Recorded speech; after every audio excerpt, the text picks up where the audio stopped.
Hello and welcome. I am here in North Vietnam in the rural area. This is Van's father's rabbits that he's raising. Yes, to be eaten later. Yes, they're very affordable. Everybody has a pond in this area. Van's father, the gentleman in the motorbike right in front, grew up in this area and he moved to Ben Hoa.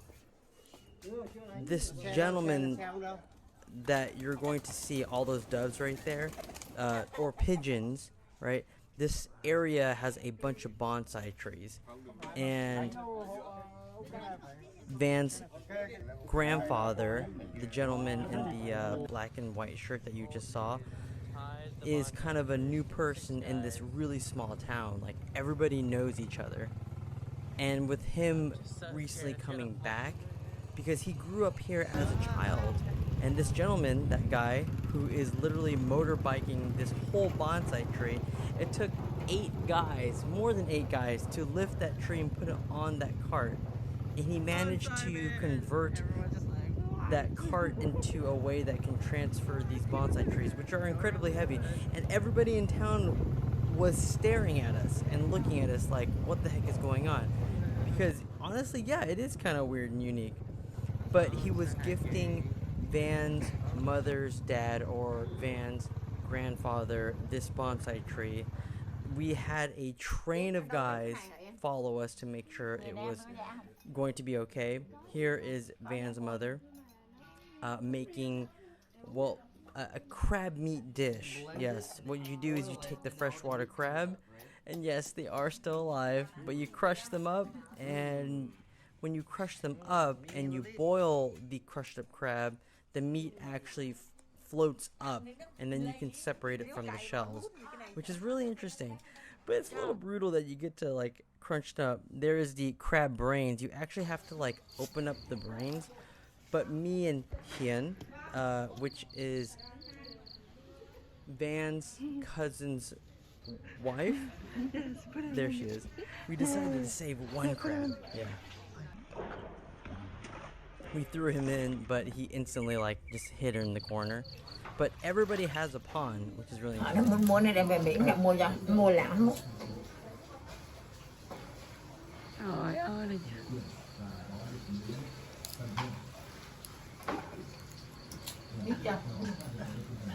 That burned so much.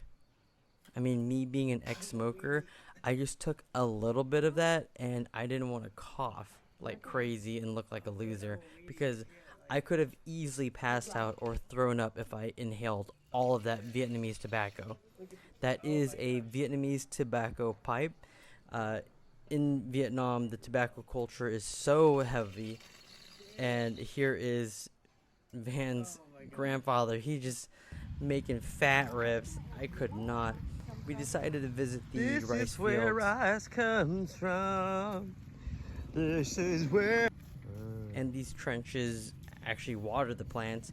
In the north, the weather is not as warm, but it's very cool and quite refreshing. And this was me the first time ever riding a motorbike. It was easy to ride the motorbike because there was literally no traffic, but traffic in comparison to the States or California to Vietnam is insane. But in this rural area, it is easy for me to drive around, only in neighborhoods. But how traffic works when I'm driving on the streets, which I never did, but this is me actually driving Van. She was recording me. And we went back to Van's grandpa's house, and Is she improv? yeah, this is just all of us together eating a meal. That was like some sort of like veggie tofu dish, chicken, and we were visiting another family friend, and again, he had a bunch of bonsais. I think he was a very important family member. That's jackfruit growing in the backyard of this gentleman's house. Everybody is growing fruits and plants, and there are a lot of people who grow bonsai trees in this area, and it's incredibly popular. This guy, as you can see, has bonsais everywhere, and I didn't get to record it, but there are people who actually own peacocks on the other neighborhood, and you can hear them scream and wail. And everybody has a pond. You can use that pond to grow fish or, I don't know, do whatever you want with your pond. Now, here we are driving to a protected cultural area. Yes, as you know, everywhere in the world, there are people who develop specific religions, whatever it may be. But this area is actually a cultural heritage area protected by Vietnam. And we were able to go into this cool little VIP area where you get to have tea and understand the specific culture. And what was really cool was there was an actual ritual happening at the time. As you can see in that screen, we can see everything and everybody doing what's happening, what's going on. There's Yan. Hi, Yan. And we had tea. And if you can look at the bottom, there's this like seal of approval, the stamp, showing that this gentleman, the blue shirt, I wish I showed his face more, is Van's mother's cousin, and he is, in my opinion, I consider it mayor of this small town. And this ritual that you are witnessing right here costs about $4,000. All right, I'm just gonna say this. All right, a banh mi costs less than $1. All right, here in California, it costs anywhere between $5 to $7. And this lady right here, what you're seeing right now, has to change into 36 different outfits, and every single outfit that she changes into is supposed to represent a different person. And whoever pays for this type of ritual is to appease the god or a specific god on the needs of the person who's paying for the ritual. And these rituals can last anywhere between 4 to 8 hours. Yes, here's her doing another outfit change.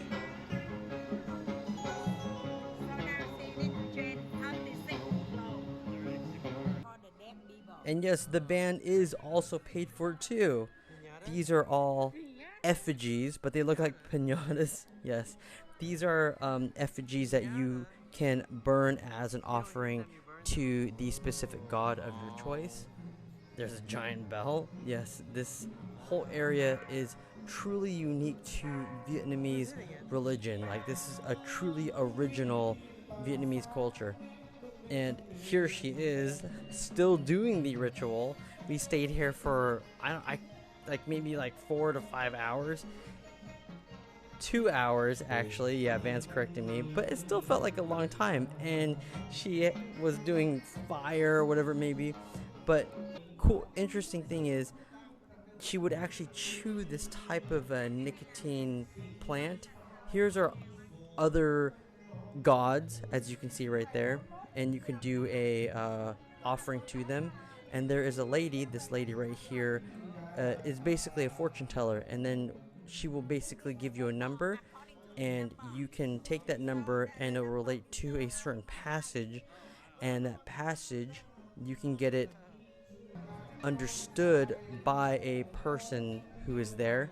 I'm totally butchering this. Van did this also, and the lady was like, oh, you're gonna get this number. Oh, by the way, are you married, by the way, And then she said yes. She got the paper, she got the number, and they would eventually talk to a gentleman who would relate vaguely on this type of fortune prophecy. And it happened for quite a long time, and I had to use the restroom. Here is the bathroom. It's a squatty potty. In order to flush the toilet, you have to turn this lever and the water flows down and you can flush. Very interesting. I didn't have to go number 2. I did have to go number 1, so it's quite easy. There wasn't a sink to wash your hands, but there is a bucket with a hose. Yes. Very interesting. Thank you so much for watching. I appreciate it. New videos will be coming out soon, and I'm just doing this for fun. And I appreciate you watching. Like, share, and subscribe. Bye-bye.